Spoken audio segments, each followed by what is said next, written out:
Allie, you're on the Michael Berry Show. Hey. Hey. So I have a question for you. I've been listening to your show for about a year, and I will admit I voted for Barack Obama in the past 2 elections. I was a young college idealistic kid, and now that I got out and have a job, I realized I made a mistake. However, I didn't really love the alternatives, so I'm wondering, I have a question for you. Can one be a redneck, not necessarily regret voting for Obama, but not like the guy right now? I'm wondering if I'm still a redneck. No. No? Okay. Because rednecks have common sense. What if I've gotten common sense, though? Common sense, it does not. No. No. Common sense. How old are you? I'm 27. No. These are decisions for which you are accountable. Charlie Manson's in jail for something he did in his 20s. I hear you. Rednecks take pride in their choices. Rednecks by nature choose good over evil. Rednecks by nature never, ever get taken in by some sense of guilt to vote for a black guy because he's black, or a gay guy because he's gay, or a woman because she's a woman. Rednecks are the heart and soul of America. You know, the funny thing is, a guy sent a membership into our club, the RCC, last night, and sent a letter with it. He's from upstate New York. And he said, I hope you are proud. I hope you realize that I'm a redneck, too. And his line was, I'm a redneck because I hunt, I fish, I work for a living with my hands, I raise my kids, and I love my wife. I serve my country. I said, you're a better man than I am, and you, sir, are a redneck. It doesn't matter if you want to call them rednecks, hillbillies, whatever else. The thing about it is, Allie, I understand you're young, but we are responsible for the decisions we make. The havoc that Barack Obama will have wrought on this country in the course of your lifetime, the people who will have to pay for what he has done to our people, our country, it will last for generations. There are consequences to our decisions. You choose to lay down with the thug and make a baby. There's a lifetime of consequences, a baby that has to be taken care of, that has to be loved. And that's a wonderful, beautiful thing, a gift from God, but there are consequences. There are responsibilities. We cannot simply pretend that in a republic we can take leave of our senses and act like 6-year-old children, and there will be nothing to pay for that. We can't simply walk into a crowd, cock the hammer, and start firing randomly and say later, I'm sorry, I just took leave of my senses. There are consequences to pay. You can't fall asleep at the wheel and crash into other people and walk off and they're dead and say, no consequences.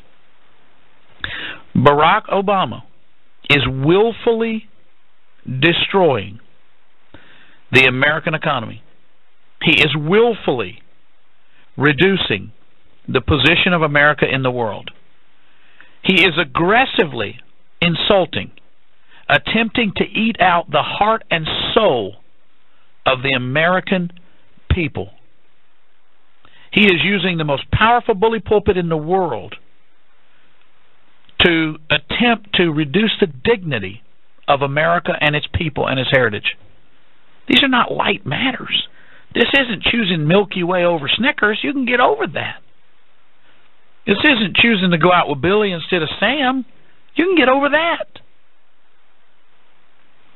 This is a decision, these are decisions for which there will be consequences for a number of years. And you know, I blame a lot of people in this country for allowing myths to be perpetrated and perpetuated, to be perpetrated as truths. And these myths, these very soft myths, they're ethereal, they're phantasmagoric, they're unicorns and puffy clouds.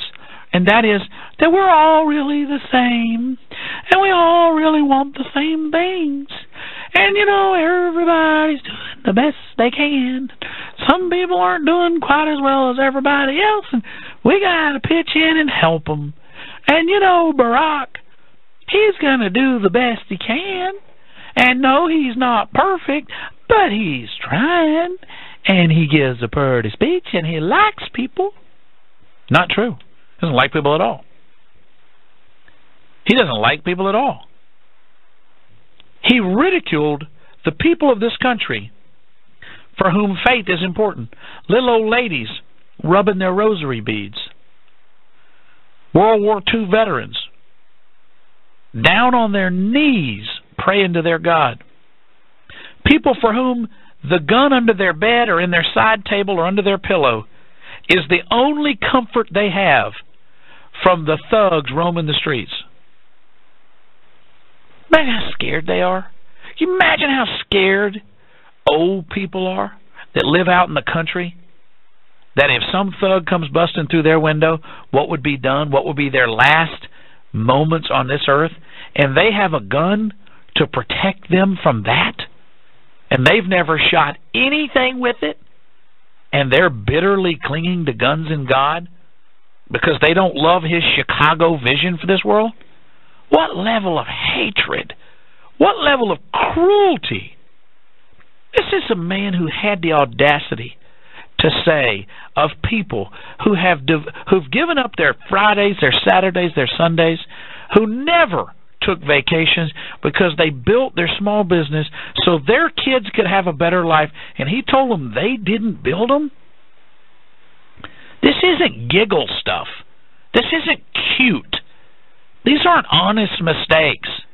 These aren't childish indiscretions. These are things for which there will be consequences. There will be hell to pay. So no, I consider the term redneck the ultimate compliment for a man or a woman of great common sense and valor, often lacking education or what might pass as sophistication, but true, honest, decent folks who make sacrifices and good decisions. That's what I consider the term redneck to me. Neo-Confederate, honorable American. Thank you, folks. Michael Berry has left the building.